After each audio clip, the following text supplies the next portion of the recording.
Wa ma asabakum min musibatin fa bima kasabat aydikum. Nah, disinilah apa saja musibah yang kau terima itu disebabkan dari buah tanganmu sendiri.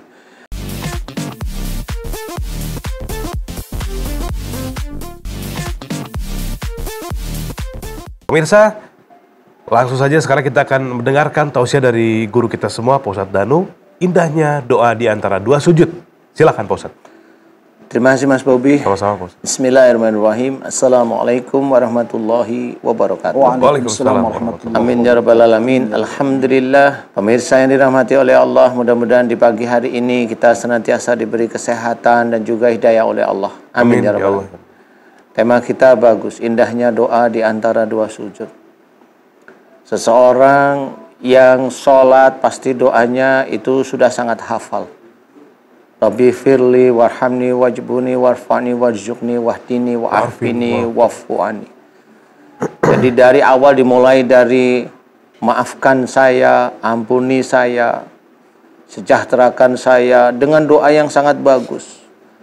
Saya hanya mengingatkan dengan satu kalimat doa dalam duduk di antara dua sujud.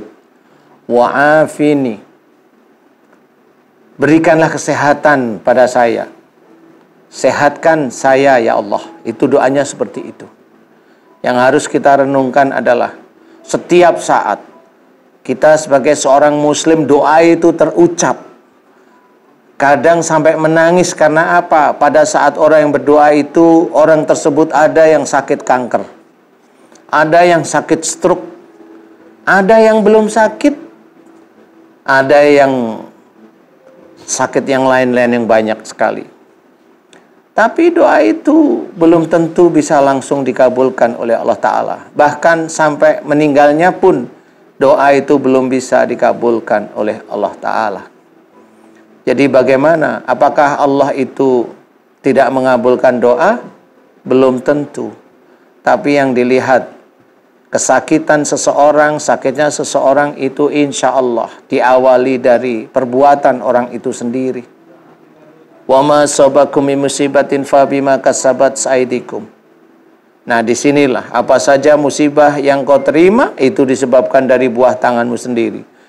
Jadi kita harus paham seseorang yang mengalami sakit itu dari buah tangannya, yaitu kesalahan dan dosa.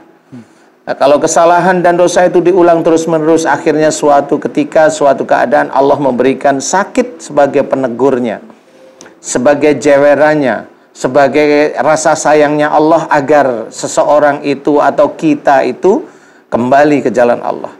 Tapi di antara kita banyak yang tidak mau mengakui bahwa ayat itu ditolak oleh banyak saudara-saudara kita, barangkali termasuk kita. Nauzubillah. Kalau kita menolak ayat itu, kita udah dianggap kafir oleh Allah Ta'ala. Jangan mulai hari ini belajar untuk tidak. Nah, kita harus mohon ampun kepada Allah. Dari Zoom yang tadi diceritakan bahwa beliau, Ibu Siti tadi, memahami apa kesalahan, apa kekeliruan. Saya belum mendoakan. Saya hanya memberikan, bertanya kepada beliau, maukah mulai hari ini kalau ada persoalan cari solusi, kalau nggak ketemu serahkan sama Allah. Itu cerdas di hadapan Allah Ta'ala. Karena otak kita terbatas.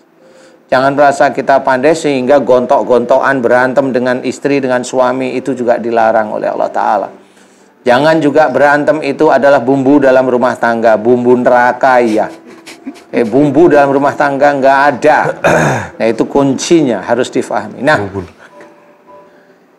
doa kita mohon diberi kesehatan oleh Allah Ta'ala, inilah yang harus kita pikirkan. Sampai meninggalnya, kadang sakit terus-menerus, nanti diberi kesembuhan sebentar oleh Allah Ta'ala, besok berapa bulan, berapa tahun, lagi sakit lagi, berapa bulan sakit, seperti itu lagi. Nah, inilah kita harus faham bahwa doa ini belum tentu langsung dikabulkan oleh Allah Ta'ala. Nah, ini yang harus kita ketahui. Ayolah kita kembali ke jalan Allah. Bahwa sakit ini dari perbuatan dosa kita. Jangan kita merasa hebat tidak punya dosa. Sehingga selalu kita itu menyalahkan orang lain. Atau bahkan, kalau kita sakit, bukannya kita senang. Katanya dosanya itu senantiasa digugurkan, tetapi lucunya kalau kita sakit, ke rumah sakit. Itulah yang harus kita pikirkan. Kenapa harus ke rumah sakit? Padahal katanya digugurkan dosanya. Terimalah sakit itu. Sampai kapan? Wallahu alam, saya tidak tahu. Kalau kita tidak ingin dikatakan munafik sama Allah, terimalah sakit. Mau kanker kek, mau ginjal kek, nggak usah ke rumah sakit. Nggak usah beli obat, nggak usah mohon ampun tentang itu. Baru faham nanti. Ayolah kita kembali jalan Allah. Ayo. Sebelum nanti itu yaumul kiamah datang, nggak taunya kita memang dianggap salah oleh Allah Ta'ala. Karena memang apa? Kita terlalu pandai menyimpulkan sendiri. Mudah-mudahan ini bisa menjadi manfaat khususnya bagi diri saya sendiri. Kalau ada salah kata, saya meminta maaf. Wallahu a'lam. Allah. Subhanallah. Subhanallah Pak Ustadz.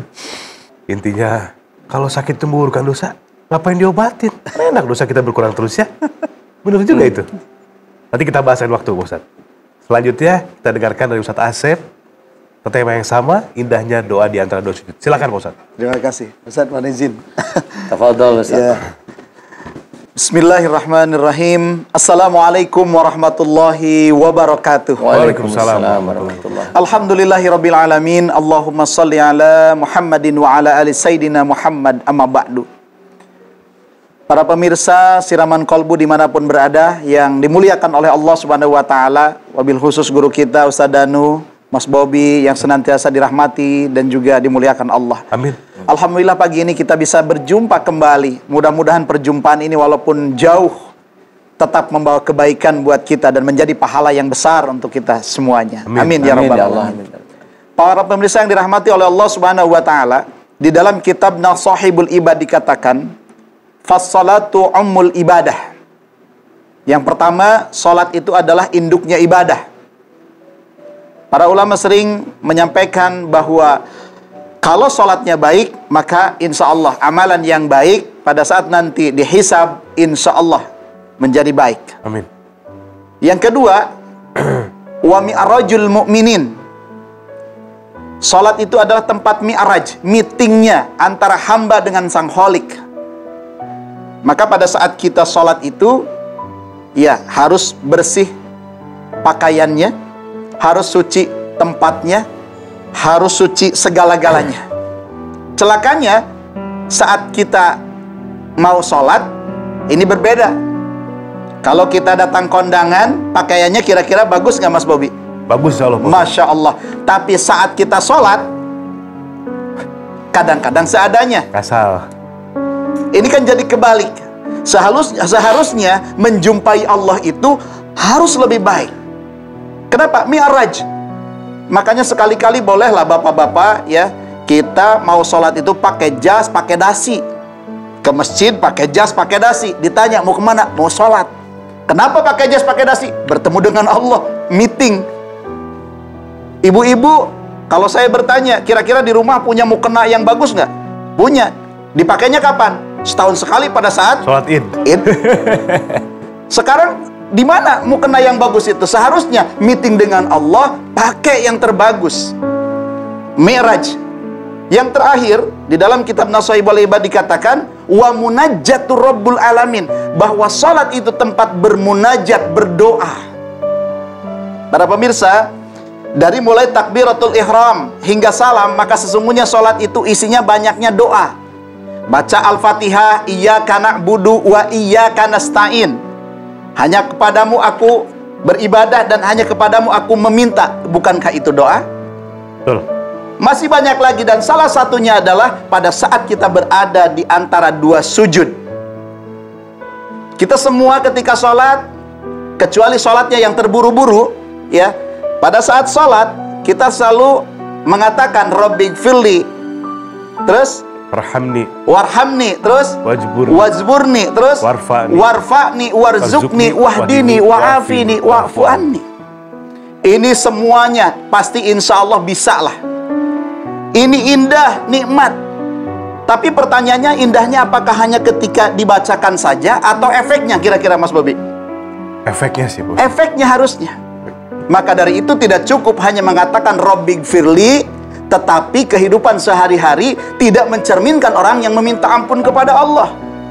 Seharusnya doa Rabbighfirli akan menjadi efek kebaikan dalam kehidupan kita apabila ketika sholat mengatakan ampuni aku ya Allah, tapi di luar itu kita pun tetap kepada Allah minta ampun, kepada manusia minta maaf. Maka insya Allah Rabbighfirli itu akan dirasakan oleh kita pada saat nanti setelah selesai sholat. Amin. Indah apabila kalimat Rabbighfirli warhamni wazburni warfa'ni warzuqni wahdini wa'afini wa'fu'anni bukan hanya sekedar diucapkan dengan lisan, tetapi diamalkan dalam perbuatan. Mudah-mudahan di lain kesempatan saya akan panjangkan tentang doa ini, dan mudah-mudahan apa yang saya sampaikan hari ini bermanfaat untuk diri saya dan kita semuanya. Bahwa tidak cukup hanya mengatakan Rabbighfirli warhamni dan seterusnya, tetapi perilaku kita tidak mencerminkan orang yang meminta ampun kepada Allah. Mohon maaf lahir dan batin. Walafu minkum. Wassalamualaikum warahmatullahi wabarakatuh. Waalaikumsalam warahmatullahi wabarakatuh. Alhamdulillah. Alhamdulillah, Masya Allah, tabarakallah Pak Ustadz. Luar biasa quotes-nya. Jadi apapun yang kita baca, fahami.